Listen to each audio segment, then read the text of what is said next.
So many roads to choose. Start out walking and learn to run. We've only just begun.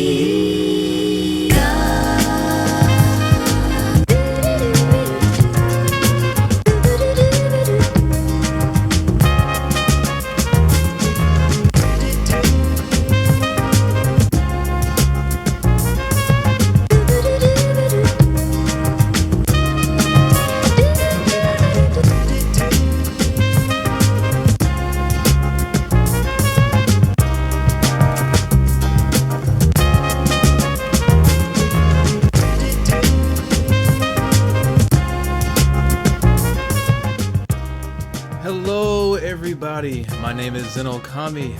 I'm your host for tonight's episode of Essence of Zen After Dark. Now, I am sad to say that Lewis is running late. He had some business to attend to on the new Death Star. They're renovating the third one. It's actually behind Mars as we speak, and some stuff went down. Kylo Ren kind of failed with the expectations of getting the new plans up and running, so he went to go take care of it. So for the moment, until Lewis shows up, I am the only one here. I can't blame Lewis. He's a busy man working with the Sith and everything.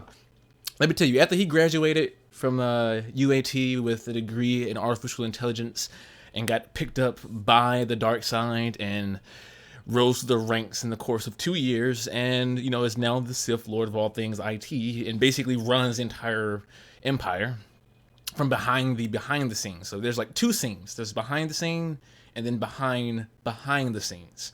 And that's where he lurks in the dark and basically just congregates all the little knickknacks of evil things. But enough about his side job working on the Death Star with the Sith. I actually have a lot to talk about today, at least with my topics. And Lewis is going to come in later, hopefully, with his chosen topics on the hacking front of something with SpaceX, which is Elon Musk's company or group or, science exploration foundation, etc. But before we start, I just wanted to say congratulations to my home team, the Atlanta Falcons, for going to the Super Bowl this Sunday. Gonna take on the New England Patriots, I believe it's the Patriots. I'm not a big football spoof, but dang it, I will root for my home team every single time. So, to my Falcon fans, to my Falcon supporters, to my Falcons, Sunday night, rise up. Moving on, though. Apparently, there's a lot going on in the mobile technology world, and it's creating quite the storm, like a beastly storm. So first and foremost, let's talk about Samsung. If you've been listening to our podcast in the last 2 or 3 weeks, you've probably know by now we have been really critical of good old Sammy. Boo, boo, boo. I know he's my brother and all, but seriously.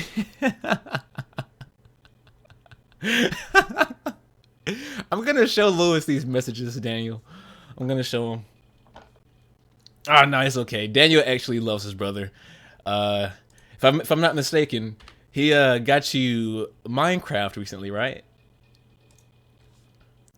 So much love in that aspect. But no, we've been really critical of Sammy for the last 2, 3, 4 months, I think, mainly due to their Note 7 lineup blowing up on users, consumers, and etc. And then they recently came out to explain what was happening with said phone and devices and batteries. And I think it's a reasonable reason why the batteries blew up. I don't find it reasonable that they didn't do enough testing to see this glaring issue. But they're trying to get back on track with the Galaxy S8. I'm a harsh audience. You are kind of harsh, but it's that harshness that we love, Daniel. I'm going to get to the Scorpio, do not worry. I have a lot to talk about the Scorpio, actually. But yeah, Sammy's trying to get back into good graces with their new Samsung Galaxy S8 that is rumored to come out later this year. And a lot of speculation, rumor renders, and, you know, a lot of stuff is going on. And I think the device is going to do well. I still have a lot of concerns via just bad press, you know? They cannot have any more exploding phones. Just no more exploding phones.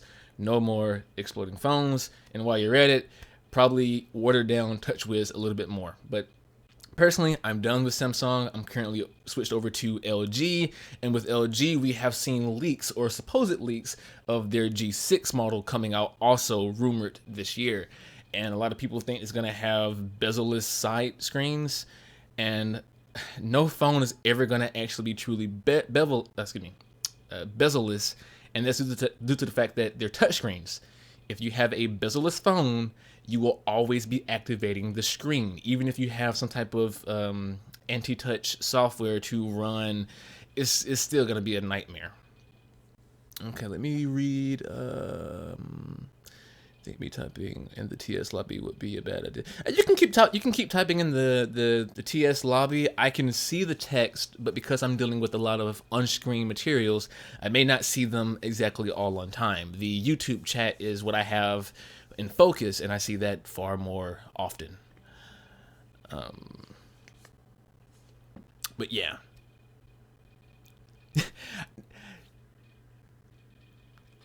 Like I look, I'm not the biggest Apple fan either, guys, but I wouldn't I want to say F Apple. Apple has a very key position in the technology world. Like they have a place, they have a purpose. And while I personally don't subscribe to the Apple ecosystem, I can at least value and acknowledge their necessity in the tech world, what they do, and their value in the tech world. But yeah, a lot of shady things with them, a lot of over-the-top things with them, and the whole price via brand name is extremely too high in my opinion. But that's something that I've been exclaiming for the last 21 episodes of our podcast. I always say at least one negative thing about Apple, but in reality, they are a key proponent to pushing the tech world further. How dare you hate LG? I can actually see why. They have other product lines that I'm not a big fan of, but I'm enjoying the V20, and I'm probably going to be doing a video on the V20 sometime later, either by the end of February or early March. We'll see. probably sometime during spring break or something. Let me take a sip of my my wine. If I actually remembered the brand, I would do like a fake promo, but we're not sponsored by this wine company. But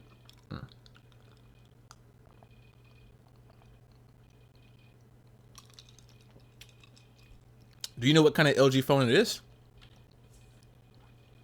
Because oftentimes it could just be the lower spec phones or older phones, which, I mean, let's be honest, older phones in modern day times can be a hassle to deal with, not in terms of difficulty, but in terms of frustration of speed and performance.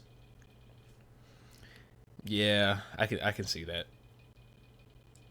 Sorry to other viewers who are not listening in live. I'm speaking with the audience via the YouTube live chat. So if you're listening to this via Google Play's podcast platform or iTunes and or TuneIn, be sure to catch these podcasts live. But moving on, in our next thing about tech, let's talk about the Xbox One / Scorpio, or Xbox Scorpio. I'm not sure exactly their complete naming convention for this device, if it's going to be Xbox Scorpio or Xbox One Scorpio or Xbox Scorpio One or Scorpion Xbox or Scorpio, Mortal Kombat Scorpio. Anyway, so just for anyone who do not know, I am not a proponent or a big advocate for console gaming.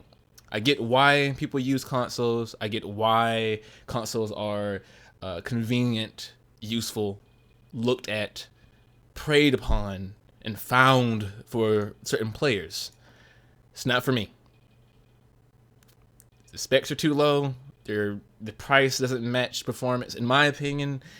And the paying for online services when the online services themselves are kind of whack. Though it is harder to cheat on console MMO or console online games, which makes the community usually somewhat better, but you take some away, you give some in. It's a give or take relationship. Well, yeah, it's Project Scorpio, sure, but I'm pretty sure they're not going to call it just like Xbox One V2. Personally, I think they should keep the Scorpio name in the actual console title, kind of like how I think PlayStation Pro should have actually been named PlayStation Morpheus. Oh no, that's the Morpheus was the VR. They should have kept the PS4 name PS4 Neo, because Morpheus was the VR, Neo was the Pro, and it was a reference to Matrix, Neo and Morpheus. But in Scorpio, I'm guessing is probably a Mortal Kombat reference, so they should have something that's called like Sub-Zero. Like, hire me for marketing. I will set you up. But I digress. So getting onto the topic about me and consoles. Not the biggest fan of them, but I see their place in the reason why people use them.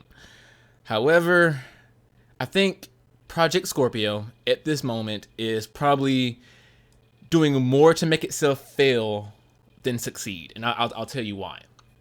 So last year we got the basic idea of what the Scorpio is going to be. Like, when I say basic, I mean the actual like spec sheet, like what was going to be in it, what was the goals, actual 4K, 4K DVD Blu-ray, massive performance increase, stronger CPUs, stronger GPU, 60 frames per second, all this fancy stuff. And then as 2016 came to a close, little information came out about the Xbox or Project Scorpio. Less information was being pushed by it, less marketing. We saw by the beginning of 2017, the Microsoft web page for Project Scorpio had modifications done to its marketing buzz terms. Instead of saying natural 4K, it was now like a asterisk stating that it's not native 4K, it's more like upscaling a little bit, which I don't mind, but you cannot market a false narrative on your features.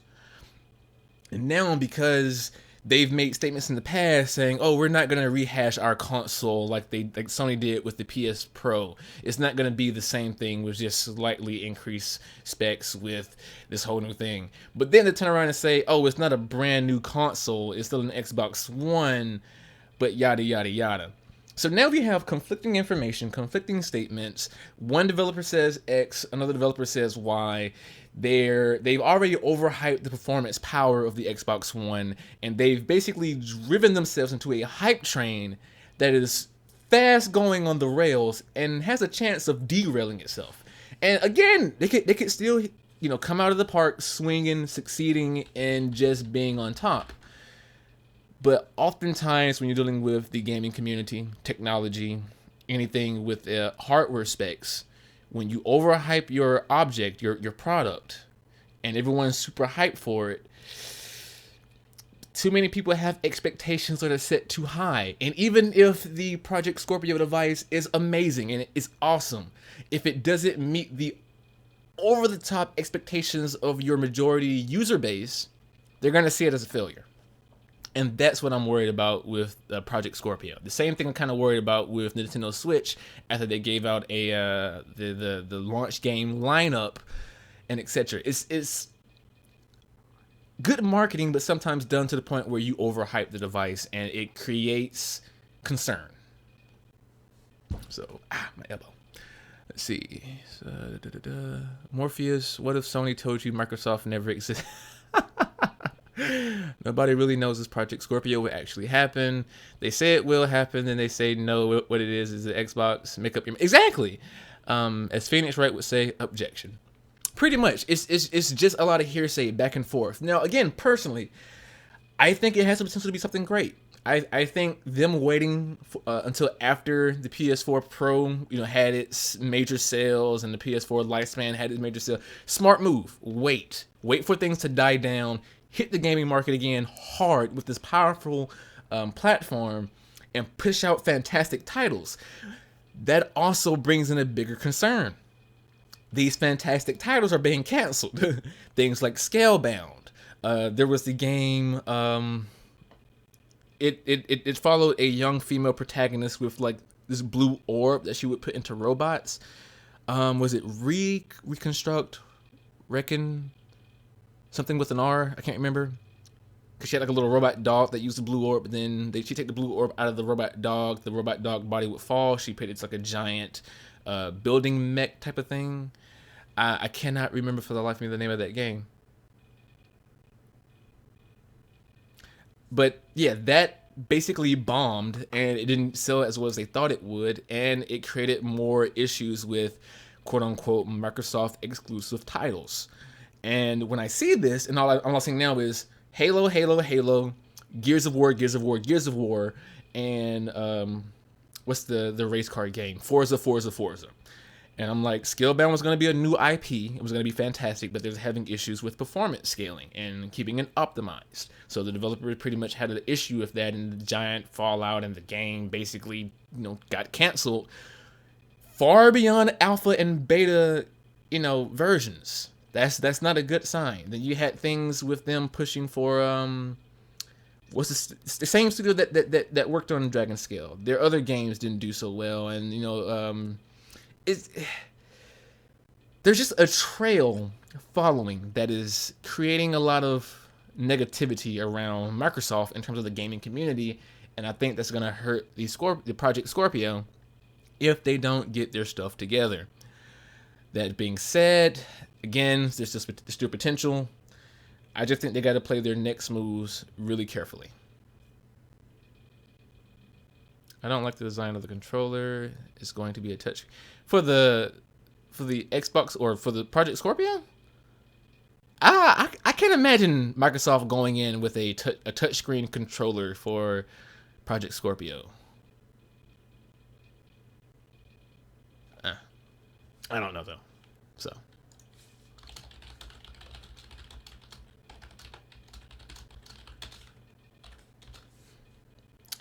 Moving on though, in other gaming news about confrontation, conflicts, striding, and legal issues, the battle between ZeniMax and Oculus finally came to a close. Apparently, ZeniMax won the majority of the case. However, Oculus was found innocent in the fact that they were found that they did not breach any type of insider trading and etc. However, they lost the main case, so Oculus has to pay ZeniMax, I think, upwards of $500 million. And that sucks. In terms of just a general idea, like paying someone $500 million, but at the same time, we know for a fact that they didn't do so well in terms of... User joined your channel. Whoa! Lewis, is that you? Yeah, it's me. Don't worry, I already filled everybody in about the little task you had to do with the Death Star. You know, Kylo Ren failed you. You had to go and take care of business. Probably, you know, force choked him a little bit. Oh no, that was last week. This week I just slept in a little too much and yeah. Told you, man, stop drinking the blue milk. Let's see, where are we at? I just got down to the ZeniMax versus Oculus. Okay. Keep going. So yeah, ZeniMax won the majority of the case. So Oculus is paying ZeniMax up to $500 million, which sucks in a generalistic term, because I don't know about you, I don't have $500 million lying around.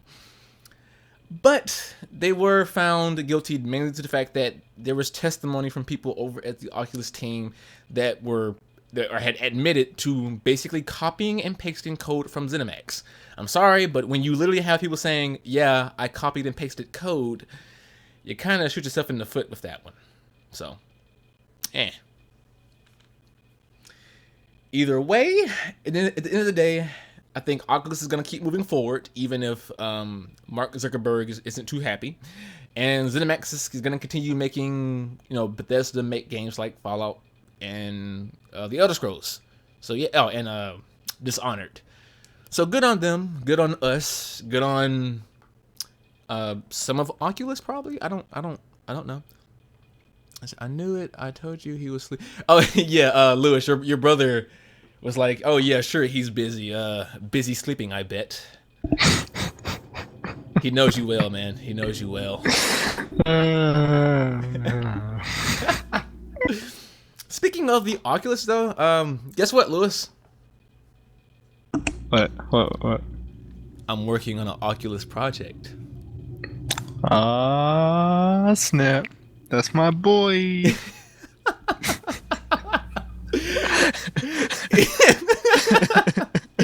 It's not Essence of Zen related though, but at my job we do have a project, and it's I can't say much about it until we at least get things started, because don't want to hype things up and like have the client hear my podcast and is just like, oh, this is going well, and then get into the actual production and just like, oh no, this is not going well. But again, let me stop talking before Anyway, I'm looking forward to utilizing the Unity engine, working with the Oculus API and things, and it's not necessarily for a game; it's for an experiment, for a science study. And again, that's all I can say about it, and all I will say. But this is the second scientific experiment study that is going to be actually peer-reviewed and looked at and whatnot that I've been recruited on, like in the last two and a half weeks actually. I don't get that. I hope not recruited like the other story you told me. Oh no, yes, exactly like that. The voluntary recruitment, right? Yeah, quote unquote volunteer. Yeah, just wake up one day, you got an email from somebody. You missed this meeting. It's like, what meeting? Yeah, you're on this project. Wait, what project? This project. What? Oh my goodness. I bet you know how that goes, though. No, I actually don't. Just agree with me, Lewis. But moving on, though, in the world of gaming, do you know what G2A is? G2A. I feel like I should know this. Refresh my memory. It's like a marketplace thing that you can buy or resell like Steam keys, so you can get games cheaper. Oh, okay, yeah. And that you know can how be on Reddit. Yeah. Oh, yeah. So you heard about the Reddit news, right? No. I did not know about the news, but I know about the subreddit. I know people who've gone on there. They recently did a Ask Me Anything, and it didn't go so well, Lewis. Oh man, did it reveal the deep dark secrets? Did everyone find out how the sausage is being made? Also, your brother states that the dingo babies were born. Oh, the dingo babies. It's this joke, this inside joke. That a dingo ate your baby and had some dingo babies after it ate your baby. Yeah, it's just an inside joke we have.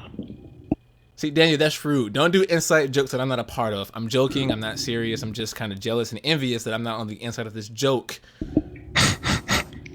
Anyway, though, for those out there who do not know, GTA is Grand Theft Auto. G2A is a marketplace for selling and buying Steam keys at a lower price, and it has basically created a giant scar on the gaming community. Now, Zero Kami, how did it create a scar on the gaming community, you might ask? Well, put it like this.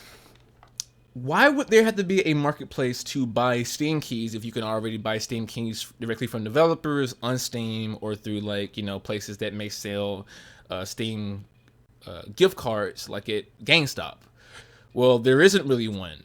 So what marketplaces like this actually does is basically create an underground market. So you have a lot of hackers in the world. Woo woo, hackers, wow.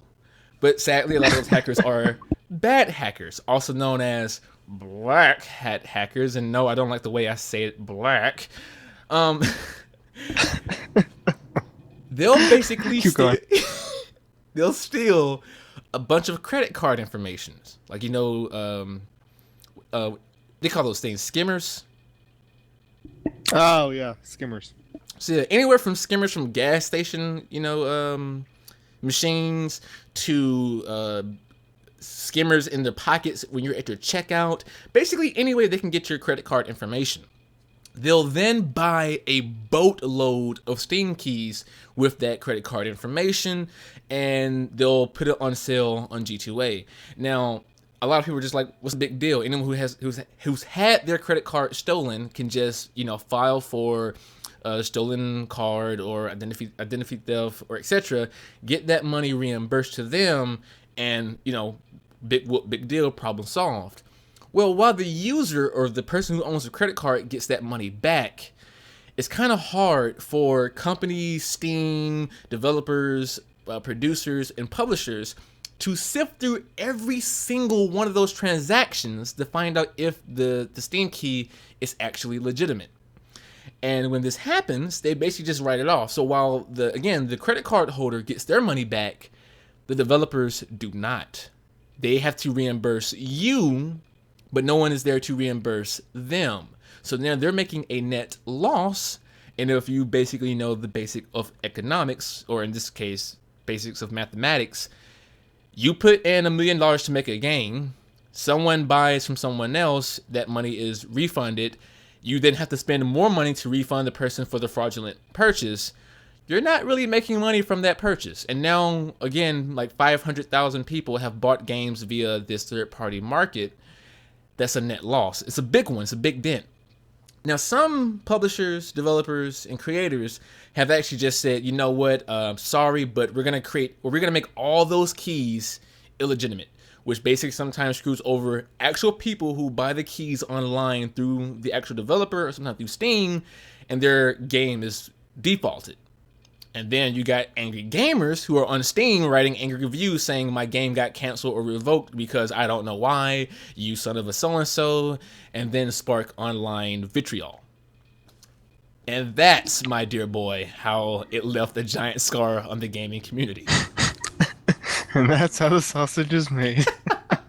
But moving back onto the whole thing about Reddit in G2A, they hosted a AMA, which is Ask Me Anything. And people were furious, and they were attacking. Well, I won't say attacking. They were actually asking legitimate, critical questions, although a bit sassy, like, hey, how do you guys sleep at night knowing that you do this crazy thing that basically affects developers in the worst possible way? And It's very specific. right. But I mean, it is, in my opinion, a legitimate question, even if it is put in a kind of a loaded question format. You know, I mean, there's no right way to answer that question without kind of confirming the assumption or the allegation of harming the community. But Yeah, it's kind of begging the question already. right, But if it's widely known, then right. So basically, it got to the point where a few users, or at least one, got online, logged into the AMA or AMA, yeah, and started posting screenshots of how easy it is to have fraudulent keys to sale. So not only are we talking about the whole issue with Steam and developers missing out on their money that they have to refund a person with stolen fraudulent purchases, but people can actually post keys online for sale that don't actually exist, and they get approved and sent out for sale without any stipulation of being scanned or double checked. So when this guy posted screenshots of how to do that and how easy it is to gang the system because there's no security in store for that, basically G2A banned him from that subreddit. I don't think that's solving anything. Maybe it's protecting them a little bit by having a plausible deniability. Like, oh, they're just spying the base. Get rid of them. But I don't think in the end it's really helping their case. Not at all. So the point or the issue in this regards is essentially, you know, people were like, oh, well, they're trying to protect their data because if someone posted screenshots on how to do this, then anyone can learn how and, you know, abuse it. To which a response is, they could have just deleted the message. And if the guy came back and started posting the screenshots again with like full-on details on how to do it over and over and over, then that may have warranted a ban. But outright, when you're having a discussion about the flaws in your security, that basically is your issue, not the community's, and you're trying to hide it by banning people on a hair-triggered reaction, not a good look. Yeah, it makes it seem like you have something else to hide. And you know, that's kind of how I'm looking at it. But to play devil's advocate, to look at it from the other side, maybe they just kind of had a giant panic attack and was like, holy crap, holy crap, holy crap, and just reacted in a bad way. Which, in case if they did, I mean, just apologize for it. They're human, we get it. You know, except for Google, they're an AI that is basically sent to destroy us all. But I mean, hey, it's okay. However, they've not yet responded, so yeah. The Reddit people, right? Yeah. We're giving an official response. Yeah. Gotcha. So there's all that, and yeah. I mean, there were other questions, like, or at least statements saying like, why the hell are you doing this? And mentally tough to work for a morally deficient company. Two things, you want to do anything possible to make... Oh, and that's right. G2A responded to some of these questions stating that they want to do anything possible to make the marketplace as secure as possible. They deal with all authorities and follow all protocols out there. There are two sides to this, though. If a developer comes to us and tell us up front, hey, listen, these keys were stolen from us. Here's the proof. Here is the list of keys stolen from us. Please don't allow anyone to sell them. Please make sure they don't appear on your marketplace. Awesome. This is great. Well, not great, someone stole the keys, but you know what we mean. In case our own protection systems and seller verification somehow omits a seller with one of these keys, we have to list and will not allow anyone to sell any of those keys. And they're basically saying, it's not our fault, it's the developer's fault for allowing their keys to be stolen. I don't know. I feel like you could argue that they do a good amount to prevent their keys from being stolen, but people still steal them anyway. Right. And so like they do make a good point. You know, it's not 100% their fault.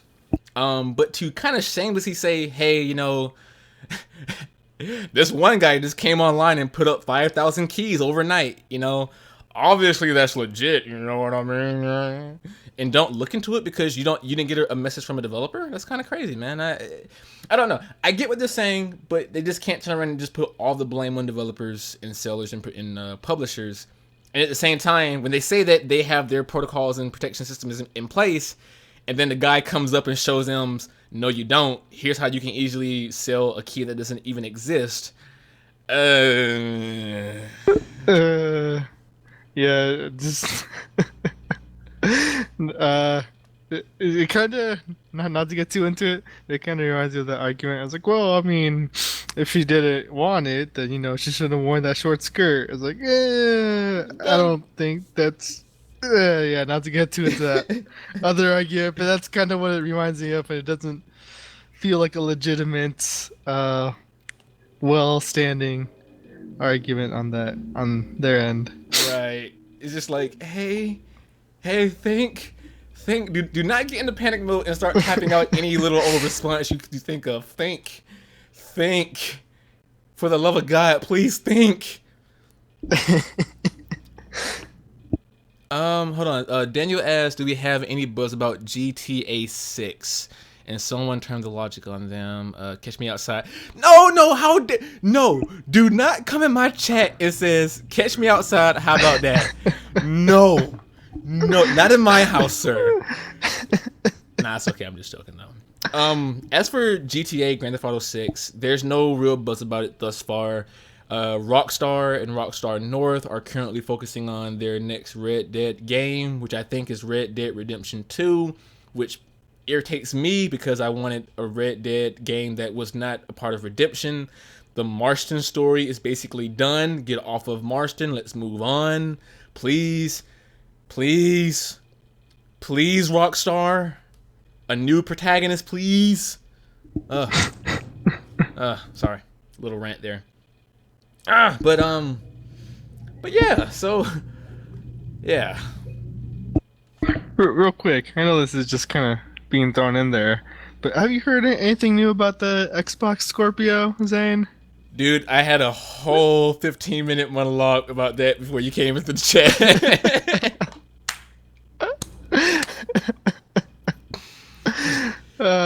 Just to catch you up, my summation of the whole thing about Xbox or the Project Scorpio is I think at this point they have put themselves up on a hype train that is going too fast on the train tracks and is possibly ready to be derailed and not be able to meet the overly hyped expectations that people have for it from all of the weight.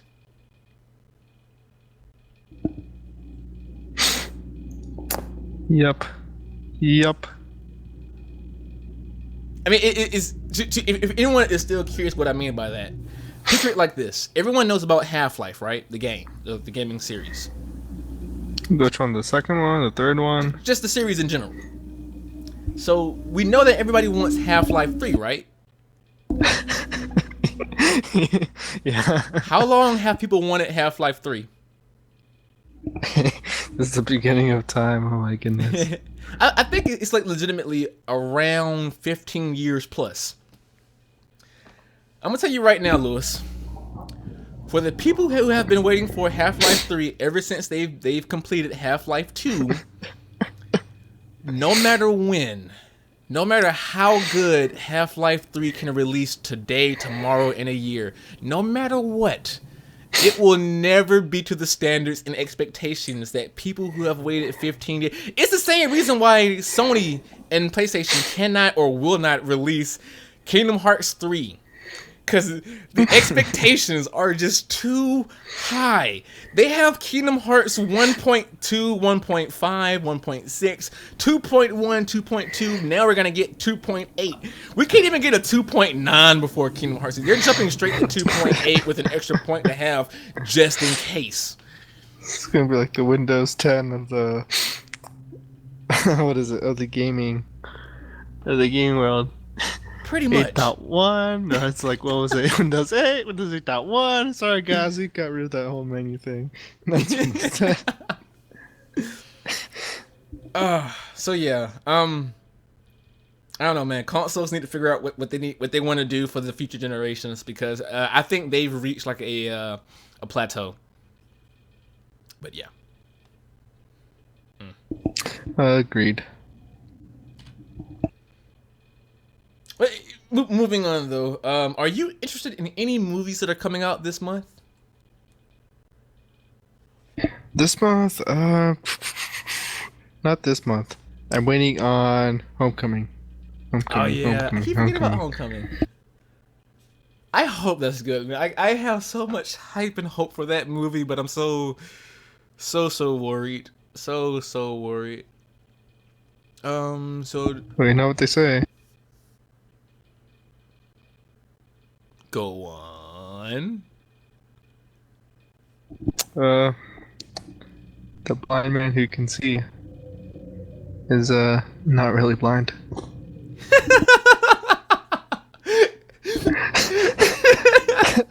Yours truly made that up. There was literally a legit like fraction of a second when I went like, wait, what?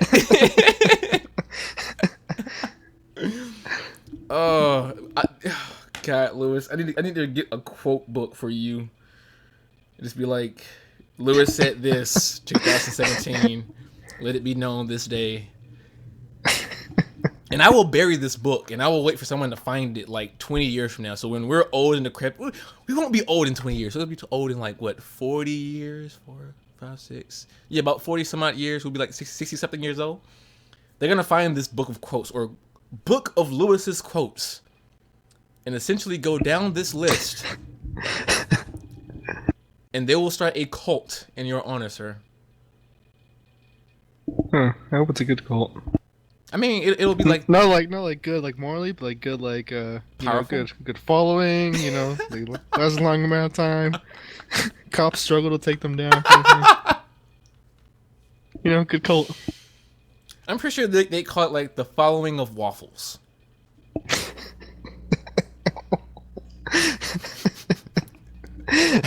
Okay, you got me. You broke me. Please stand for the following of the notion of the waffle. Everybody stands up. Love thy waffle like it is your only waffle. Bathe thy... Huh? Boom. Just gonna boom, boom. Bathe thine waffle in the utmost of syrup. Boom. All right, let's keep going. Cause I'm sorry. You're gonna be able to go all night. Oh. Make someone animate that. I don't. Oh, I lost my. Oh, there it is. Oh, okay. Oh, yeah. Movies. Personally, I'm super hyped for, and we talked about this I think 2 weeks ago. I'm super hyped for Power Rangers, but aside from that, I just found out that John Wick 2 comes out this month. Oh, I haven't even seen the first one. I've been told it's good though. Oh my God! How have you not seen John Wick? I've not seen John Wick. Okay, we have Alana in the chat that says, "Damn it, Zane, quit making out with your boyfriend and get back on track." Everybody, my girlfriend for about 5 years. Oh my God, I love her. Yeah, John. How have you not seen John Wick 1? I've not seen John Wick 1. Funny thing though, like I listened to the soundtrack at work, but I haven't seen the movie. You're that guy that's like, oh man, I can't wait for this movie to come out. Really? Yeah, I want to buy the soundtrack. Okay. It's like Frozen. I haven't seen Frozen, but I know the entire plot, and I think I know every song now because my coworkers. Wow. Do you want to build a Hackman? We can break into SpaceX 9 or SpaceX. Yeah, more on that later. Dude, you gotta. Okay, I'm gonna see if I can grab John Wick. I'm gonna put it on the Plex, and you're gonna sit down and watch it during the weekend. Aside from that, the other movie that I'm hyped for that comes out this month is Get Out. Get out! Get out! It's not ringing any bells. No, not even that waffle gonk. It's the movie that's made by Jordan Peele from Key and Peele. Still nothing? Hold up. Let me Google that real quick. Come back to me about that question. All right. Well, I'm gonna explain the movie, and I'm gonna explain it, and it may sound weird as I explain this. So for anyone who's probably sensitive to like social topics, all right, I'm gonna just need you to take 5 seconds and kind of have a chill pill and not attack me for what I'm about to say. So, Get Out is basically about this black guy who moves into a neighborhood which is basically predominantly white, and the neighbors are really strange. And he finally sees another black guy there, so he's like, okay, cool. And you think this is a comedy because it's from, Jordan Peele from Key and Peele. And again, black guy moves to a white neighborhood, white guys are being kind of weird. Obviously a comedy. But he sees another black guy at the party, walks up to him, and the black guy turns around. He's like, hey, man, how you doing? And the guy looks at the main character, and it's just like, he just tells him, get out. You have to get out. Leave. And he drops his plate of food, and everyone starts looking at him, and everything gets quiet, and he grabs the main character and shakes him like, you gotta get out. And he starts bleeding from the nose and mouth and stuff, and then the screen just cuts black. And it starts showing all these other weird things, and like, I'm not gonna go into more detail, but after that, the trailer gets crazy, and it looks like one of the coolest thrillers that is gonna come out in the last 3 years, and I am super hyped for it. And second of all, it's made by freaking Jordan Peele. I freaking love Jordan Peele. The only thing that is missing is Keegan-Michael Key, but I'm not gonna say that's a negative because hey, Jordan can do his own thing too, and ain't gonna be both of them. How do you do? Anyway, I'm just saying, keep an eye on it. You piqued my interest when you said it's a thriller. I was like, maybe I want to see this trailer. You want to see that after trailer? the show. Yeah. Yeah. Your brother just called me a racist in the chat. Yeah, I don't know. I can't tell if he's like joking around or like he's joking. He has LOL behind it. He has LOL. He's taking things too seriously. He's like, he's not gay. I was like, I think he got the sarcasm there. Anyway. He thinks I'm playing favorites. No. But yeah. So moving on to science, this is one of the topics that you had posted earlier. So tell me about the Falcon 9. Yeah. So basically, government officials were saying like, hey, have you guys noticed that the Falcon 9's, well, I think it was Shell actually. Oh man, I forget that.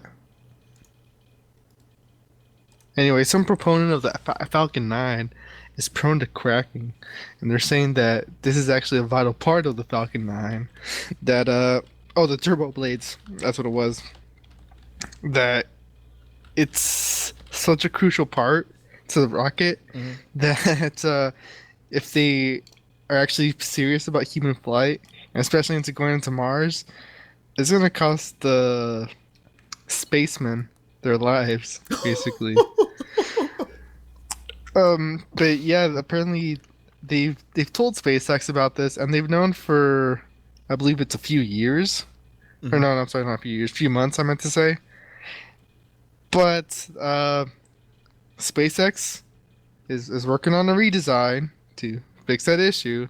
My guess is that maybe SpaceX is, testing another proponent, and they're aware of that, and they're just trying to get this design finished up, and then they're going to come back and fix that one issue. But who knows? Who knows? But they're actually planning. I know who knows. You know who knows? I know who knows, Lewis. You know who knows, bro? Know. Yeah. Oh, I was just gonna pull you away. Don't limit your time with me.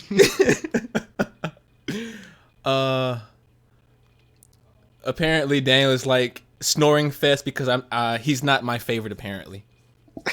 Or you're not his favorite. I'm not sure whose favorite is whose now. And again, there's a lot of jokes about, or a lot of gay jokes rather. I'm actually kind of flattered. Like legitimately, I'm flattered. I'm flabbergasted and I'm flattered, and I swear they're giving me the vapors. Anyway, no. In all seriousness though, Elon Musk knows. Yeah. And I don't mean he knows the solution. I'm just saying he knows whether or not they're going to be testing another proponent or not. There's nothing to get revenge on, Daniel. Yeah. Do you remember when Elon Musk said they were gonna actually what their target year was. I honestly don't. Knowing him though, I would think he's probably say something like 5 or 10 years off. I'm hoping, just for the Gotcha. sake of like schematics, planning, and solving all other issues. Because yeah, there's a lot of writing on this. Mainly the spacemen lives. Yeah, yeah, there kind of is, and it's kind of important that this first major mission into space, uh, privately funded, by the way, looks good, especially uh, gotta keep those investors happy because if they're not happy, then there goes your funding. All the fundings. And I mean, it's basically. I kind of hate to say this, and I'm let me get a little serious here. In the world of moving forward on a precipice of a horizon that basically banks on the funding of outside material. So again, NASA only gets, well, they probably don't get jack squat funding anymore from the government because of reasons.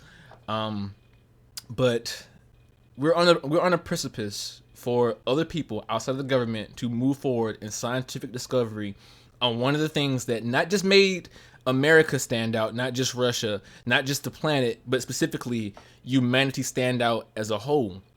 When Russia made it into space and revolved around the planet for the first time, it was amazing.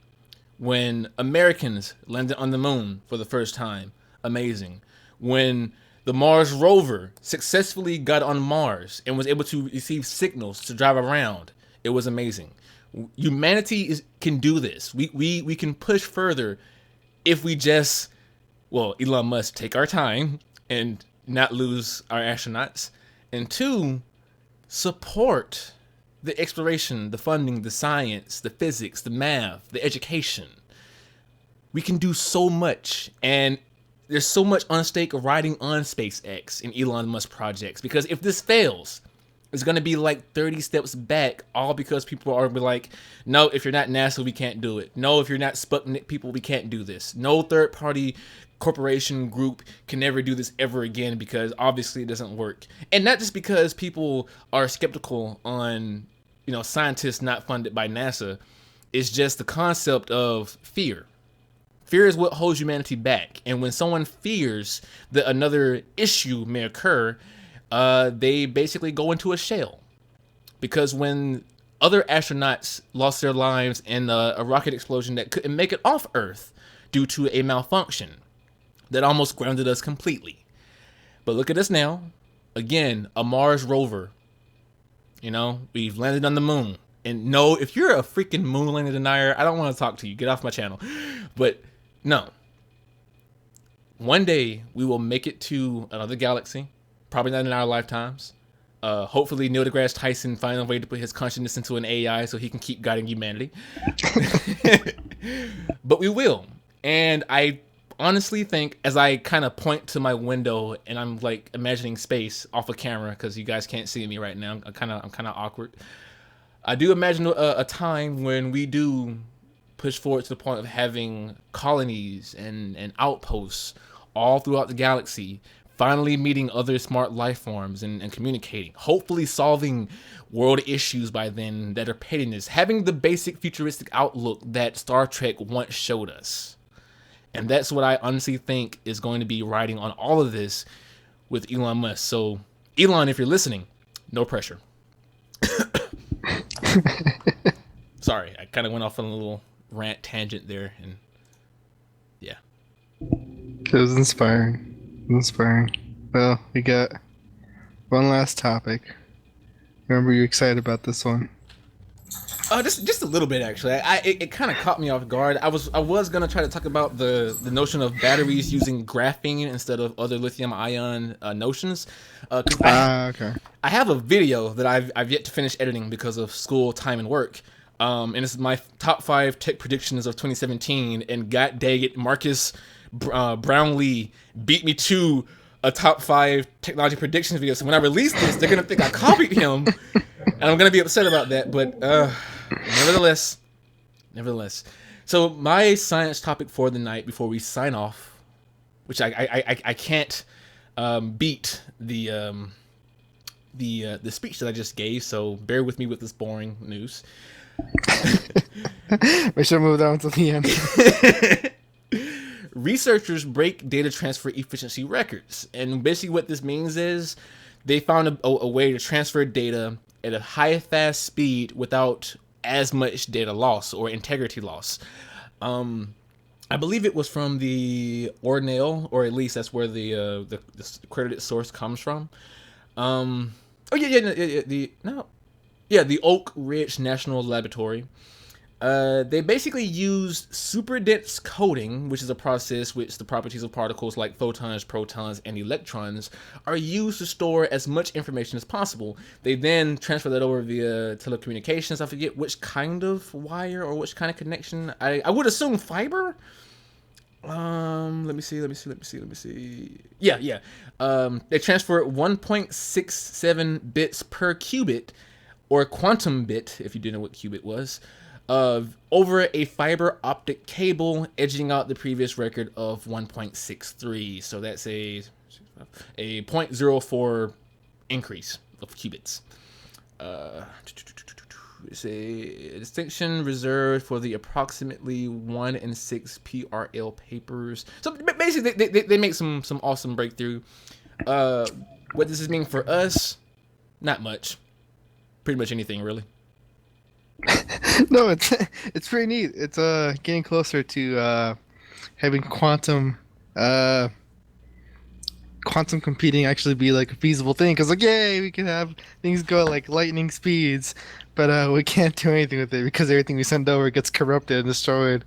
It's like having a Star Trek like teleporter, but you come back on the other side, as a ball of mush. So it's good, it's good that way. You send through the pipe, comes back normally. I mean, yeah, like I said, it's good news, which is why we're covering it. It's like a big major scientific breakthrough. But for this moment, how that affects the average consumer, it doesn't. Like they may think, oh, does that mean faster SSDs? No, nah, bruh. It got nothing to do with SSDs. Faster internet connection? Well, maybe, kinda, possibly, but again, it's only a 0.04 increase, so it's not going to be a night and day difference. So what? Why should I care? Well, for what Lewis just said, when we get to the point of teleportation, you won't come out as a massive blob screeching like in that one movie, Star Quest? Sorry, I don't think I've seen that now. I have no idea what you're talking about. It had Alec Rickman in it as the Spock character. It's basically a giant parody of Star Trek. Star Quest. No. Alec Rickman. Galaxy Quest. That's what it was. Okay. Have you seen Galaxy Quest? Nope. I'm gonna add to a list of things I need to see. I'm just gonna start making a list now. Yes. Galaxy Quest. Alana, if you're still in the chat, that's another classic. Well, not like a classical classic, but a modern classic that if you have not seen, I'm pretty sure you've seen Galaxy Quest though. It had I'm pretty sure you like Alec Rickman. For those who do not know, Alec Rickman was a guy who passed away recently. He played Snape, or Professor Snape, Severus Snape from Harry Potter, the Mr. Ronald Weasley. It's Wingardium Leviosa. Yeah. Leviosa. Stop it, Ron. Stop. Oh my god. And I think that's where we're gonna end the podcast, everybody, with a really offshoot reference that I hopefully, if you're underage, you don't know what that reference is. Anyway, any closing remarks, Lewis? Just swish and flick. Oh my goodness. Thank you all for joining us for the podcast as usual. No, you haven't seen Galaxy Quest? Okay, we're gonna add Alana, we're gonna have a date where we're just gonna sit down and watch a bunch of movies. Anyway, though, thank you all for joining us on this podcast. As always, apologies for getting a little bit off tangent and ranty on the later end. I'm gonna go ahead and say this now. Also, apologies for the recording that I'm gonna put up eventually on the Google Play podcast platform. I forgot to start the recorder process for this podcast, which means I have to download it with a one-track file, which means the audio modifications won't be as tight. But if you're okay with that and you keep that love going, I'll love you back. Platonically, of course. Maybe not. But we'll see. We'll be here next week, Friday, 10 o'clock Eastern Time Pacific. Or not Pacific. It'd be 9 o'clock Pacific. Eastern. It's 10 o'clock Eastern, 9 o'clock Yes. Pacific. Or is it 9 o'clock Central and 8 o'clock No, it's Pacific? 9 o'clock. 9 o'clock. No, Central. wait. It's 9 o'clock Central. I think it's 9 o'clock Central. You know what? Just 10 o'clock Eastern Time. Okay? I need to make a clock. I'm just gonna make an app so people can download it and hey, look, it's on. Or hey, it reminds you in your local time. That actually wouldn't be a bad note project. I'm pretty sure there's already some that exists, but you know, whatever. Yeah. But yeah. Oh, again, if you have not heard, the Sunday Path of Exile streams is on temporary hiatus until we can get the entire stream team back together. So what that does mean is on Sundays, I'm gonna have random streams. So this Sunday, I'm thinking about streaming RimWorld with a new colony and doing some crazy things and possibly, hopefully, not dying. So we'll see. Other than that, I don't know. Oh, go watch our recent video on the short review of the X1T wireless earbuds that a good friend by the name of Jack, who is known as the Potato and or Soggy Bacon, helped me film. And we'll be doing more projects together in local recordings, but again, I'm busy with work, school, and scientific research studies that hopefully will get my name published in papers. So, you know, whatever. I'm kind of bragging now, bragging rights, yeah. I will see you guys next week, but until then, as always, take care.